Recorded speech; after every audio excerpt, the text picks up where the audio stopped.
Assalamualaikum dan selamat sejahtera. Anda sedang menonton Niaga Awani bersama saya Nabilah Khalida. Dan hari ini pelbagai berita bisnes kewangan dan juga ekonomi akan berikan kepada anda bersama panel-panel jemputan. Kita mulakan dengan laporan yang pertama.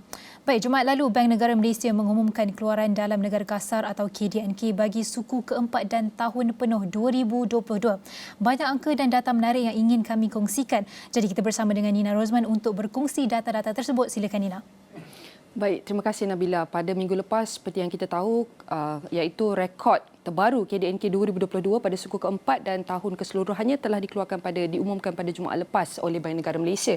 Dan kalau kita nak recap balik, kita nak tengok bagaimana banyak ekspektasi ataupun banyak jangkaan mengatakan Malaysia akan capai certain angka yang dikatakan banyak oleh laporan iaitu laporan analisis, pakar. Dan kalau kita nak teliti di sini KDNK, kita akan mulakan perbandingan dengan KDNK negara terpilih. Di sini kalau anda dapat saksikan di graf sini ada beberapa iaitu perubahan KDNK iaitu GDP oleh beberapa negara yang kita ada senarai di sini adalah Filipina, Indonesia, China, negara jiran Singapura, kawasan Euro dan US, Taiwan. Ada beberapa negara yang kita pilih untuk kita bandingkan dengan Malaysia sebentar tadi. Kalau anda teliti di sini KDNK negara terpilih iaitu kalau kita lihat iaitu pada suku ketiga, pada suku keempat iaitu suku keempat telah menurun berbanding suku ketiga dan kita dapat teliti di sini hampir di sini menunjukkan list ini menunjukkan bahawa pada suku keempat KDNK kebanyakan negara di senarai ini mengalami penurunan berbanding suku ketiga dan kita lihat di sini Filipina adalah antara yang tertinggi iaitu kadar KDNK mereka di mana ia mencatatkan sebanyak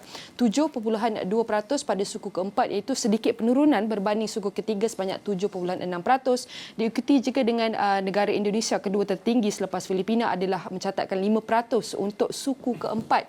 Kita banyak lagi negara yang kita dapat teliti di sini iaitu China dengan 2.9 untuk suku keempat dengan negara jiran kita Singapura 2.2% iaitu kalau kita nampak iaitu penurunan yang amat ketara untuk negara Singapura di mana di sini mencatatkan 4.2% pada suku ketiga yang mengalami penurunan pada suku keempat KDNK dengan mencatatkan jumlah 2.2%. Dan kalau kita nak teliti secara terperinci bagaimanakah pertumbuhan keluaran dalam negara kasar Malaysia yang kita dapat teliti pada tahun 2020 sehingga 2022. Di sini kalau saya dapat teliti secara ringkas di mana KDNK pada tahun 2022 kita nampak itu negatif.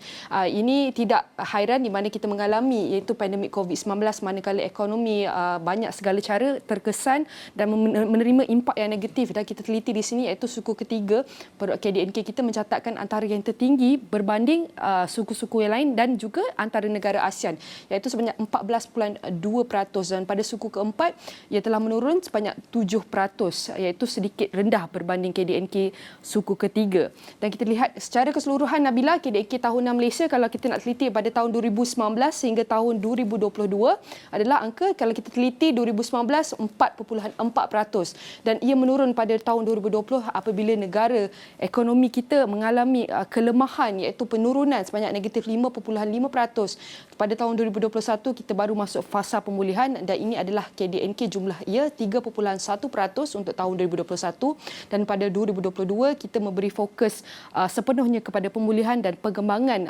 ekonomi negara yang mencatatkan 8.7% dan ini menunjukkan bahawa KDNK Malaysia telah mencapai lebih pada sasaran yang lebih kurang dikatakan 7% sebelum ini Nabila. Dan kita akan teruskan juga dengan perbincangan kita pada pagi Nabila pada pagi ini siapa yang akan kita bawakan kalau kita nak discuss lebih mengenai data ini. Baik, sebelum kita mulakan ataupun perkenalkan kita punya tetamu pada hari ini, izinkan saya nak beri laporan berita sikit mengenai Kerajaan Perpaduan di bawah kepimpinan Datuk Seri Anwar Ibrahim memberi fokus dan matlamat kebajikan rakyat sebagai teras dalam belanjawan 2023. Dan menjelang pembentangan bajet ini pada 24 Februari depan, kami di Niaga Awani akan memberi tumpuan kepada isu-isu yang wajar diberi pertimbangan kerajaan dalam belanjawan kali ini. Jadi untuk mengulas lanjut berkenaan isu ini, kos sara hidup ini dan mengenai menangani kemiskinan, kita bersama dengan Profesor Madya Dr. Wan Ahmad Amizal, Wan Ismail, Pensyarah Institut Penyelidikan dan Pengurusan Kemiskinan Universiti Malaysia Kelantan. Selamat pagi Prof. Selamat pagi Nabila. Okey, mungkin boleh kongsikan kepada kami sejauh mana dasar dan polisi kerajaan ketika ini benar-benar memberi impak kepada kestabilan harga barangan sekaligus menangani isu kos sara hidup rakyat ketika ini. Okey, terima kasih Nabila sekali lagi dan Nina. Bismillahirrahmanirrahim. Assalamualaikum warahmatullahi wabarakatuh. Selamat pagi. Okey, baik. Kalau kita sebut pasal ataupun berkenaan dengan polisi, sudah pasti kita faham polisi ini bukanlah hanya untuk jangka pendek. Dia adalah untuk jangka sederhana ataupun panjang. Jadi apabila kita sebut pasal sederhana dan jangka panjang, kita akan tengok juga output dia pun mungkin sedikit lambat sedikitlah untuk kita tengok. Tapi walaupun kita boleh tengok tindakan-tindakan segera, tindakan ataupun kita panggil pelan-pelan yang sementara apa yang dilaksanakan oleh kerajaan. Okey, kalau kita tengok kerajaan kita sedar bahawa antara isu besar yang sedang dihadapi oleh negara khususnya pada rakyat ialah berkaitan dengan kos sara hidup. Kos sara hidup ini bukan setakat dihadapi oleh orang miskin sahaja, bukan yang sahaja dihadapi oleh kelompok yang berpendapatan rendah, tapi semua orang sama ada berpendapatan sederhana ataupun tinggi. Tapi kalau kita lihat kerajaan juga sekali lagi, kalau kita lihat sentiasa adalah dalam televisyen, dalam laporan-laporan dan sebagainya menceritakan tentang kos sara hidup.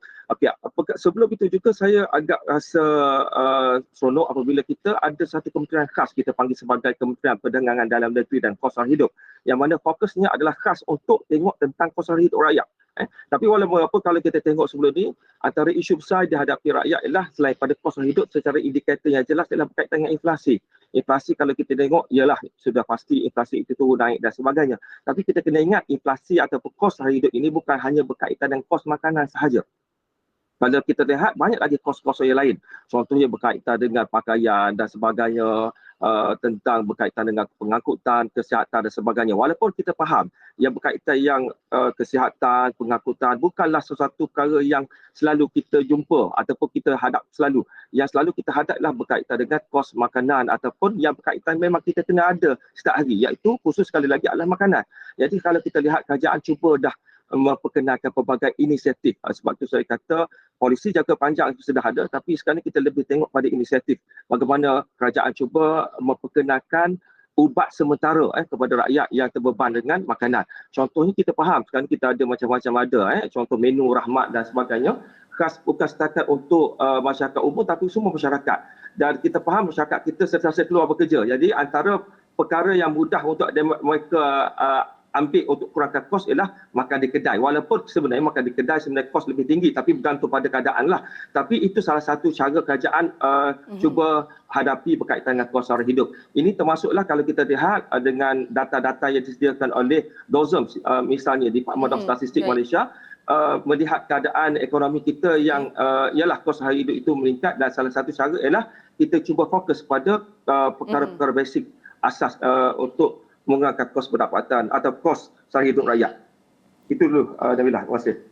Jadi bagaimana kita nak teruskan dengan perbincangan Prof sendiri. Prof cakap antara kita perlu fokus pada pendapatan rakyat.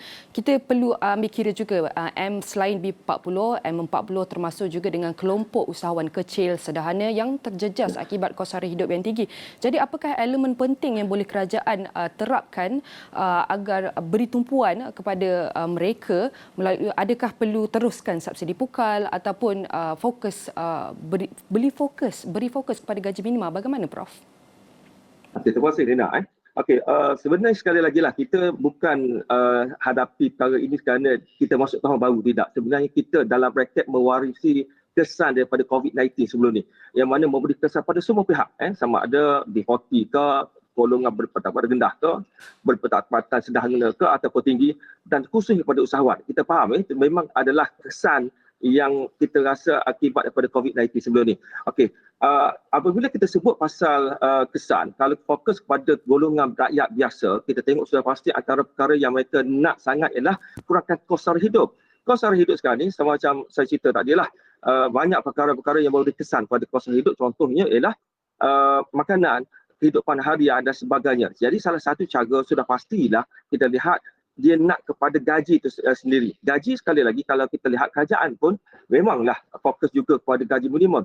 Tapi jauh manakah gaji minimum tu boleh berhadapan dengan kos sara hidup yang naik saban hari.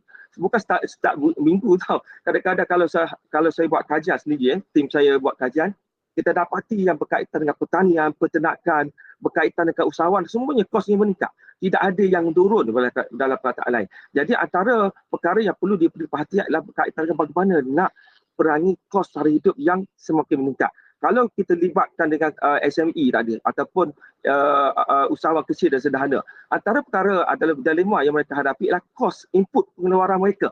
Jadi antara cara yang kerajaan boleh buat ialah salah satu ialah sudah pasti salah satunya ialah dengan mengekalkan subsidi. Tapi kalau sekali lagi lah kita tak naklah terlalu mengacau market yang sudah ada. Tapi apabila ada subsidi yang bersasar, maksud saya bersasar ini ialah dengan memberi subsidi kepada peralatan ataupun perkara-perkara yang memang diperlukan oleh mereka. Jadi ini boleh menyebabkan mereka boleh kontrol paling kurang daripada meningkatkan kos untuk kepada masyarakat. Selain pada untuk dapatkan untungan untuk mereka, untuk sustain, untuk kelangsungan, tapi sebenarnya output tu nanti akan beri secara langsung kesannya pada rakyat. Itu apa yang saya lihat. Terima kasih. Profesor, sudah bercakap mengenai subsidi tadi, mungkin secara ringkasnya, adakah kita wajar untuk ketika ini kerajaan pertimbangkan semula pemberian subsidi pukal atau ia akan memberi impak berantai kepada ekosistem ekonomi yang sedia ada?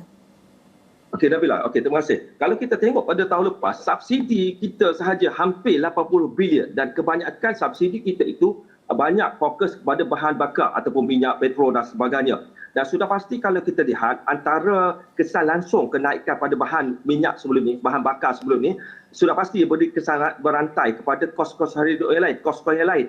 Termasuklah sekali lagi, contoh, kalau kita fokus pada pertanian, kos-kos berkaitan dengan bahan input, contohnya racun, dan juga baja sentiasa naik. Salah satu faktor kita faham ialah kos bahan api juga selain pada kos-kos lain yang perlu kita hadapi sebagai contohnya kalau berkaitan peternakan, kos-kos yang berkaitan dengan bahan menghasilkan makanan.